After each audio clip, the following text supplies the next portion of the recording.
Hi friends, ನೀವೆಲ್ಲರೂ ಹೇಗಿದ್ದೀರಾ? App ಸಬ್ ಲೋಗ್ ಕೈಸೆ high? ನನಗೆ ತುಂಬ ಖುಷಿ ಆಗ್ತಿದೆ.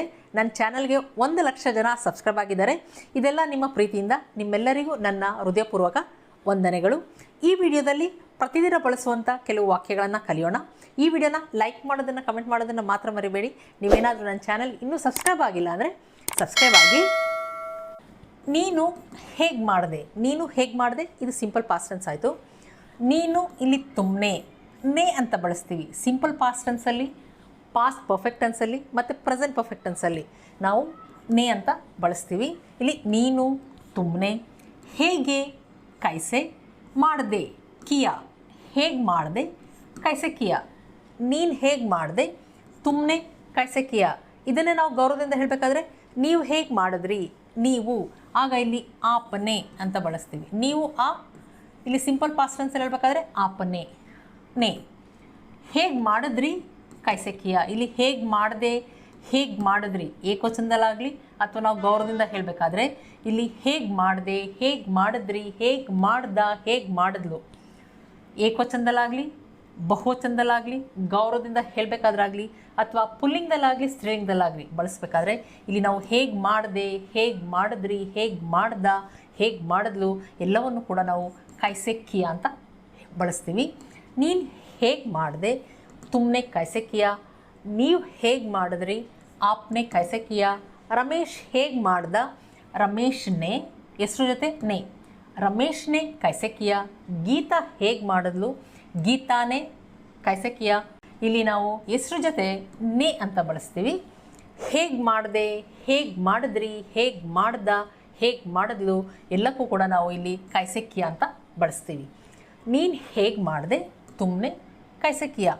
ನನಗೆ ಇದು ಅರ್ಥವಾಗಲೇ ಇಲ್ಲ. ನನಗೆ, ಮುಜೆ, ಇದು, ಯ ಅರ್ಥವಾಗಲೇ ಇಲ್ಲ.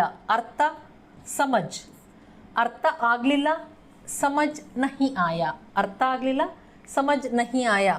ಅರ್ಥವಾಗಲೇ ಇಲ್ಲ ಅಂತ ಹೇಳಬೇಕಾದ್ರೆ ಇಲ್ಲಿ ಬಿಲ್ಕುಲ್ ಅಂತ ಬಳಸ್ತೀವಿ. ಅರ್ಥವಾಗಲೇ ಇಲ್ಲ, ಅರ್ಥವಾಗಲಿಲ್ಲ, ಸಮಜ್ ನಹಿ ಆಯಾ. ಅರ್ಥವಾಗಲೇ ಇಲ್ಲ, ಬಿಲ್ಕುಲ್ ಸಮಜ್ ನಹಿ ಆಯಾ. ಇಲ್ಲಿ ಬಿಲ್ಕುಲ್ ಅಂತ ಬಳಸ್ತೀವಿ. ನನಗೆ ಇದು ಅರ್ಥ ಆಗಲೇ ಇಲ್ಲ, ಮುಜೆ ಎ ಬಿಲ್ಕುಲ್ ಸಮಜ್ ನಹಿ ಆಯಾ. ಮುಜೆ ಎ ಬಿಲ್ಕುಲ್ ಸಮಜ್ ನಹಿ ಆಯಾ. ಇದು ನನಗೆ ಹೊಸದು ಅಥವಾ ಇದು ನನಗೆ ಹೊಸ ವಿಷಯ. This is new for me. ಆಗ ಇದು ಯ, ಇಲ್ಲಿ ನನಗೆ ಮೇರೆ ಲಿಯೆ ಅಂತ ಬಳಸ್ತೀವಿ. ನನಗೆ ಮೇರೆ ಲಿಯೆ, ಫಾರ್ ಮೀ ಅಂತ ಬಳಸಬೇಕಾದ್ರೆ ಫಾರ್ ಮೀ, ಆಗ ಇಲ್ಲಿ ಲಿಯೆ ಅಂತ ಬಳಸ್ತೀವಿ. ಫಾರ್ ಮೀ ಮೇರೆ ಲಿಯೆ, ನಿನಗೆ ತುಮಾರೆ ಲಿಯೆ, ಫಾರ್ ಯು ನಿನಗೆ ತುಮಾರೆ ಲಿಯೆ. ಅದೇ ಗೀತನಿಗೆ ಗೀತಾ ಕೆ ಲಿಯೆ, ರಮೇಶನ್ಗೆ ರಮೇಶ್ ಕೆ ಲಿಯೆ. ಆಗ ಇಲ್ಲಿ ಲಿಯೆ ಅಂತ ಬಳಸ್ತೀವಿ. ಇಲ್ಲಿ ನನಗೆ ಅನ್ನೋದನ್ನು ಮೇರೆ ಲಿಯೆ, ನಿನಗೆ ಅನ್ನೋದನ್ನು ತುಮಾರೆ ಲಿಯೆ, ನಿಮಗೆ ಅನ್ಬೇಕಾದ್ರೆ ಆಪ್ಕೆ ಲಿಯೆ. ಹೊಸದು ಅಥವಾ ಹೊಸ ವಿಷಯ ನಯಿ ಬಾತ್ ಹೈ. ವಿಷಯ ಬಾತ್, ಹೊಸ ವಿಷಯ ಅಥವಾ ಹೊಸದು ನಯಿ ಬಾತ್ ಹೈ. ಇದು ನನಗೆ ಹೊಸದು ಅಥವಾ ಇದು ನನಗೆ ಹೊಸದು ವಿಷಯ. ಏ ಮೇರೆ ಲಿಯೆ ನಯಿ ಬಾತ್ ಹೈ. ಇದು ನಿನಗೆ ಹೊಸದು ಅಥವಾ ನಿನಗೆ ಹೊಸ ವಿಷಯ. ಆಗ ಏ ತುಮಾರೆ ಲಿಯೆ ನಯಿ ಬಾತ್ ಹೈ. ಇದು ನಮಗೆ ಹೊಸದು, ನಮಗೆ ಅಂತ ಹೇಳ್ಬೇಕಾದ್ರೆ ಹಮಾರೆ ಲಿಯೆ. ಆಗ ಹಮಾರೆ ಲಿಯೆ, ಹಮಾರೆ ಲಿಯೆ.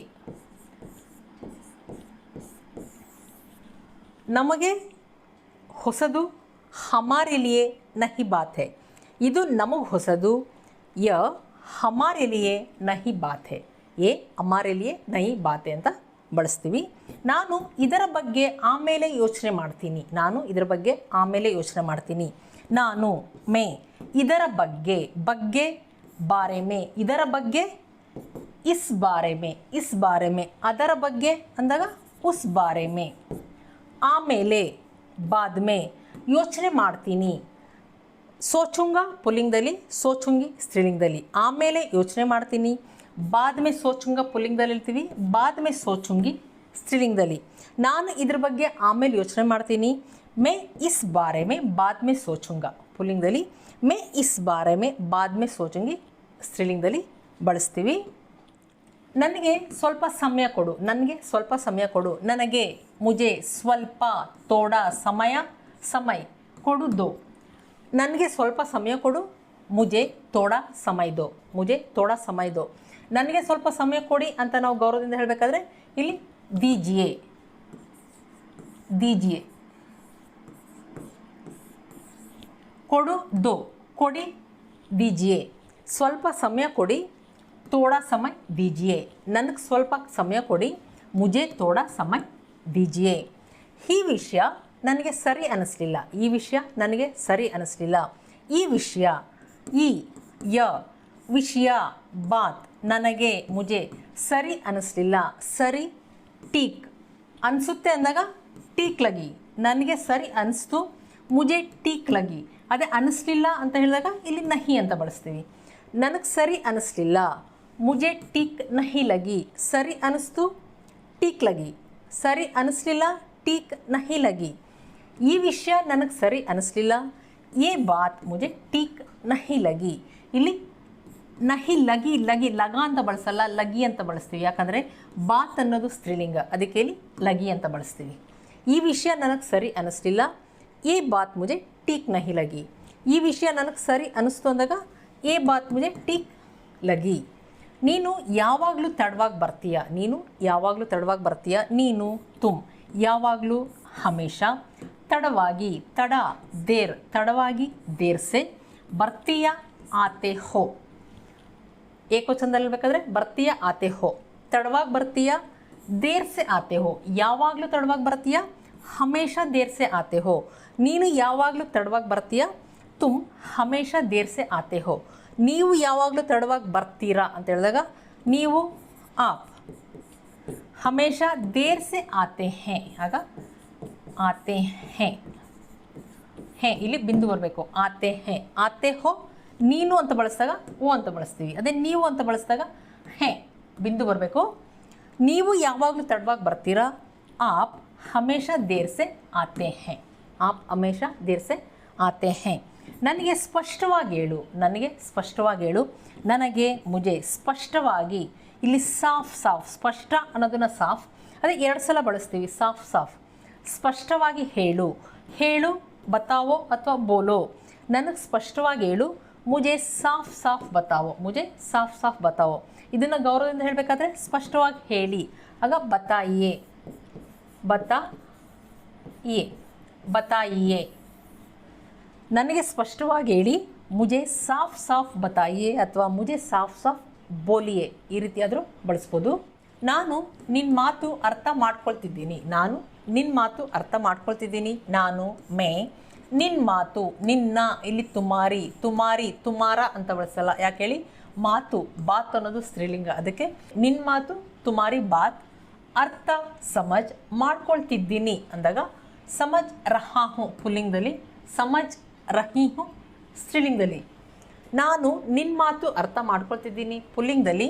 ಮೇ ತುಮಾರಿ ಬಾತ್ ಸಮಜ್ ರಹಾ ಹೂँ, ಅದೇ ಸ್ತ್ರೀಲಿಂಗದಲ್ಲಿ ಮೇ ತುಮಾರಿ ಬಾತ್ ಸಮಜ್ ರಹಿ ಹೂँ.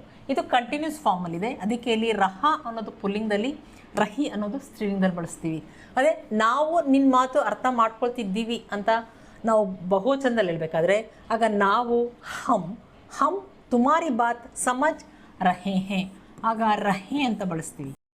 ಬಹುವಚನದಲ್ಲಿ ಹೇಳಬೇಕಾದ್ರೆ ರಹೆ, ಬಹುವಚನದಲ್ಲಿ ಅಥವಾ ಗೌರವದಿಂದ ಹೇಳಬೇಕಾದ್ರೆ ರಹೆ.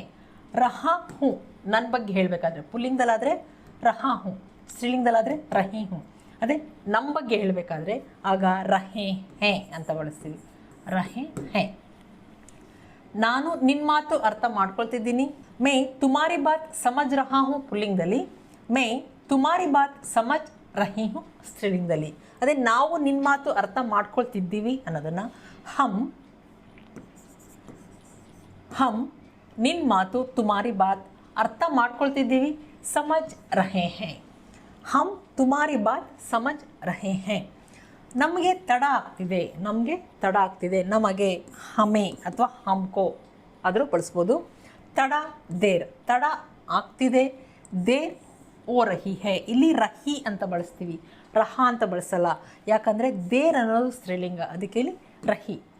ನಮಗೆ ತಡ ಆಗ್ತಿದೆ, ಹಮೆ ದೇರ್ ಹೋ ರಹಿ ಹೇ, ಹಮೆ ದೇರ್ ಹೋ ರಹಿ ಹೇ. ನಡಿ ಏನಾದರೂ ತಿನ್ನೋಣ, ನಡಿ ಏನಾದರೂ ತಿನ್ನೋಣ. ನಡಿ ಅಂದಾಗ ಇಲ್ಲಿ ಚಲೋ. ಏನಾದರೂ ಕುಚ್, ತಿನ್ನೋಣ ಖಾತೆ ಹೇ, ಇಲ್ಲಿ ತಿನ್ನೋಣ ಅಂತ ಹೇಳಬೇಕಾದ್ರೆ ಇಲ್ಲಿ ಏನಾದರೂ ತಿನ್ನೋಣ ಅಂದರೆ ನಾವು ಬಹುವಚನದಲ್ಲಿ ಹೇಳ್ತಿದ್ದೀವಿ, ಆಗ ಹೇ ಅಂತ ಬಳಸ್ತೀವಿ. ತಿನ್ನೋಣ ಖಾತೆ ಹೇ, ಏನಾದರೂ ತಿನ್ನೋಣ ಕುಚ್ ಖಾತೆ ಹೇ. ನಡಿ ಅಂದಾಗ ಚಲೋ. ಅದೇ ನಡೀರಿ ಅಂತ ನಾವು ಗೌರವದಿಂದ ಹೇಳಬೇಕಾದ್ರೆ ಅಥವಾ ಬಹುವಚನದಲ್ಲಿ ನಡೀರಿ ಆಗ ಚಲಿಯೇ. ಚಲಿಯೇ ಕುಚ್ ಖಾತೆ ಹೇ. ನಡಿ ಏನಾದರೂ ತಿನ್ನೋಣ, ಚಲೋ ಕುಚ್ ಖಾತೆ ಹೇ. ನಡೀರಿ ಏನಾದರೂ ತಿನ್ನೋಣ, ಚಲಿಯೇ ಕುಚ್ ಖಾತೆ ಹೇ. ನಡಿ ಸ್ವಲ್ಪ ಹೊತ್ತು ಕುಳಿತುಕೊಳ್ಳೋಣ. ನಡಿ ಸ್ವಲ್ಪ ಹೊತ್ತು ಕೂತ್ಕೊಳ್ಳೋಣ. ಇಲ್ಲಿ ನಡಿ ಚಲೋ, ಸ್ವಲ್ಪ ಹೊತ್ತು, ಹೊತ್ತು ದೇರ್, ಸ್ವಲ್ಪ ಹೊತ್ತು ತೋಡಿ ದೇರ್. ದೇರ್ ಅನ್ನೋದು ಸ್ತ್ರೀಲಿಂಗ, ಅದಕ್ಕೆ ಇಲ್ಲಿ ತೋಡಿ. ಕೂತ್ಕೊಳ್ಳೋಣ ಬೈಠತೆ ಹೇ, ಇಲ್ಲಿ ಹೇ. ಕುಳಿತುಕೊಳ್ಳೋಣ ಬೈಠತೆ ಹೇ. ಸ್ವಲ್ಪ ಹೊತ್ತು ಕೂತ್ಕೊಳ್ಳೋಣ, ತೋಡಿ ದೇರ್ ಬೈಠತೆ ಹೇ. ನಡಿ ಸ್ವಲ್ಪ ಹೊತ್ತು ಕೂತ್ಕೊಳ್ಳೋಣ, ಚಲೋ ತೋಡಿ ದೇರ್ ಬೈಠತೆ ಹೇ. ಇದನ್ನೇ ನಾವು ಬಹುವಚನದಲ್ಲಿ ಹೇಳ್ಬೇಕಾದ್ರೆ ನಡೀರಿ ಸ್ವಲ್ಪ ಹೊತ್ತು ಕೂತ್ಕೊಳ್ಳೋಣ. ನಡೀರಿ ಸ್ವಲ್ಪ ಹೊತ್ತು ಕೂತ್ಕೊಳ್ಳೋಣ, ಆಗ ನಡೀರಿ ಚಲಿಯೇ. ಸ್ವಲ್ಪ ಹೊತ್ತು ಕೂತ್ಕೊಳ್ಳೋಣ, ತೋಡಿ ದೇರ್ ಬೈಠತೆ ಹೇ. ಚಲಿಯೇ ತೋಡಿ ದೇರ್ ಬೈಠತೆ ಹೇ ಅಂತ ಬಳಸ್ತೀವಿ. ಫ್ರೆಂಡ್ಸ್, ಇವುಗಳನ್ನೆಲ್ಲ ಪ್ರಾಕ್ಟೀಸ್ ಮಾಡಿ. ಇಷ್ಟೆಲ್ಲ ಅರ್ಥ ಆಗಿದೆ ಅಂದ್ಕೊಂಡಿದ್ದೀನಿ. ನಿಮಗೇನಾದರೂ ವಿಡಿಯೋ ಇಷ್ಟದಲ್ಲಿ ಲೈಕ್ ಬಟನ್ ಪ್ರೆಸ್ ಮಾಡಿ, ಕಮೆಂಟ್ ಕೂಡ ಮಾಡಿ. ಮತ್ತೆ ಮುಂದಿನ ವೀಡಿಯೋದಲ್ಲಿ ಸಿಗೋಣ. Thank you.